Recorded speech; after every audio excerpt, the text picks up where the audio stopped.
Good evening, class. Today we are going to learn about the Bill of Rights. I would like you to start by doing your bell ringer. Now, your bell ringer is write a paragraph about what you already know about the Bill of Rights. If you don't know what that is, then write a paragraph about what you think it is. And I will give you a few minutes to do so. Now, I would like for you to raise your hand for those of you who would like to tell me what you wrote down. All right, now take out a pencil and paper. For this lesson, you are required to take notes. Now take good notes, because after the quiz, you will be able to use this and go back and look at it whenever you need to know something about the Bill of Rights. So take good notes, class. Let's begin. We will use a visual aid. We are going to use my computer so that we can understand and see the amendments word for word. Amendment 1. Congress shall make no law respecting an establishment of religion or prohibiting the free exercise thereof, or abridging the freedom of speech or of the press, or the right of the people peaceably to assemble and to petition the government for a redress of grievance. Now, what this basically means is we have freedom of speech, freedom of religion, freedom of press, and freedom to assemble peacefully. So if we want to petition against somebody, we have the right to do so as long as we do it peacefully without causing a problem. Now, the Second Amendment states, a well-regulated militia being necessary to the security of a free state, the right of the people to keep and bear arms shall not be infringed. Now, what this means is we have the right to bear arms, or in other terms, we have the right to own a gun. The Third Amendment states that no soldier shall in time of peace be quartered in any house without the consent of the owner, nor in time of war, but in a manner to be prescribed by law. Now, what this means is before 1791, before the Bill of Rights, or before even 1789, when the Constitution was first conceived by James Madison, the soldiers who fought in war were able to go to a house and live there, regardless if the owner of the house consented and approved or not. They would live there because it placed them closer in war, and in some cases they simply lived there because it was an easier free ride. They didn't have to pay for a home and for the bills, so to speak. Now, the Fourth Amendment states, the right of the people to be secure in their persons, houses, papers, and effects against unreasonable searches and seizures shall not be violated, and no warrant shall issue but upon probable cause, supported by oath or affirmation, and particularly describing the place to be searched, and the persons or things to be seized. Now, what this means is we cannot be searched or seized without probable cause, without reasonable doubt. The cop has to prove that a law has been broken before they can put us behind bars, for instance, or charge us with a crime. Innocent until proven guilty is where this law comes in at. We are claimed innocent until we are proven guilty. So if we are pulled over or a cop comes to your home, they don't have the right to search you without probable cause to do so. And probable cause would be if you had done something illegal and the cop could prove that. So this amendment protects us against a cop being able to come to our home or to be able to come to our car or wherever we may be and search us without probable cause to do so, without proving that we done something we were not supposed to do, like breaking a law. Now, the Fifth Amendment.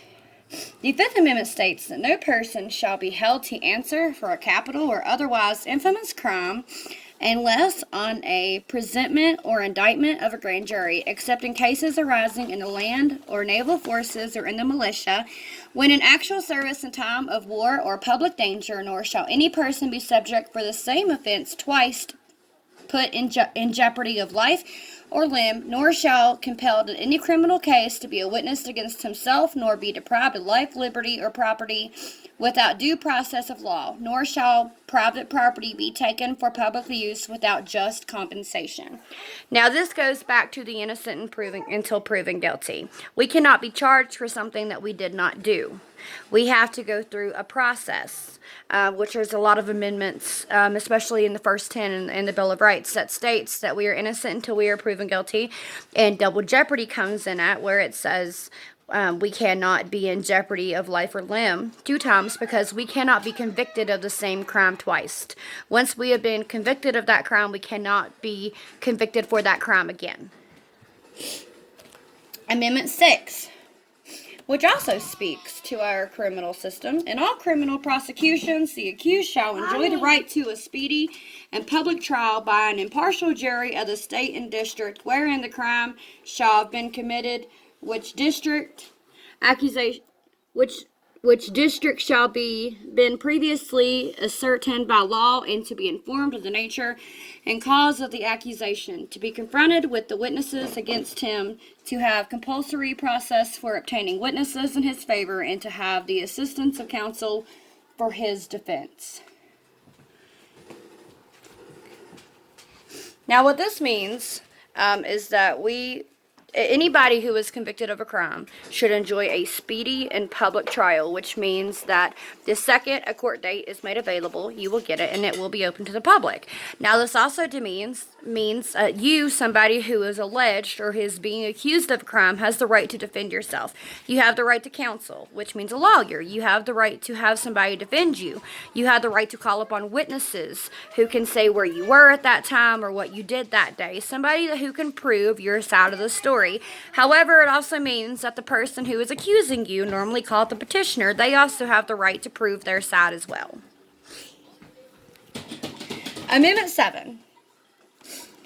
In suits at common law, where the value in controversy shall exceed $20, the right of trial by jury shall be preserved, and no fact tried by a jury shall be otherwise re-examined in any court of the United States than according to the rules of the common law. Now, what this means is that for civil cases or lawsuits, it must be above $20. It cannot be under $20. Civil cases can be a disagreement between two people in which it goes to court, and one side will win, in which the amount of money will be for at least $20 or more.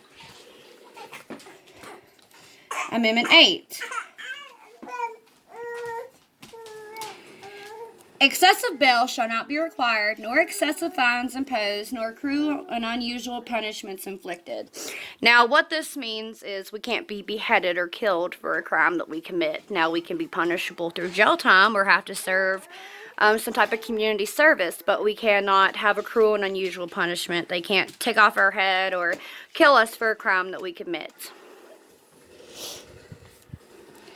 Amendment 9. The enumeration in the Constitution of certain rights shall not be construed or denied or disparaged, otherwise retained by the people. Now, basically what this says is that people's rights is not just limited to what the Constitution states or what the Bill of Rights states. Our rights are not limited by what just is described in the Bill of Rights or is described in the Constitution. Amendment 10. The powers not delegated to the United States by the Constitution or prohibited by to the states are reserved to the states respectively or to the people. Now, what this means is you have your state rules and you have your federal rules. So each federal and state was given certain powers and certain things that they can do. So they have certain powers that they can use, the federal does, and the state does as well. However, the state cannot use federal powers, and the federal cannot use state powers.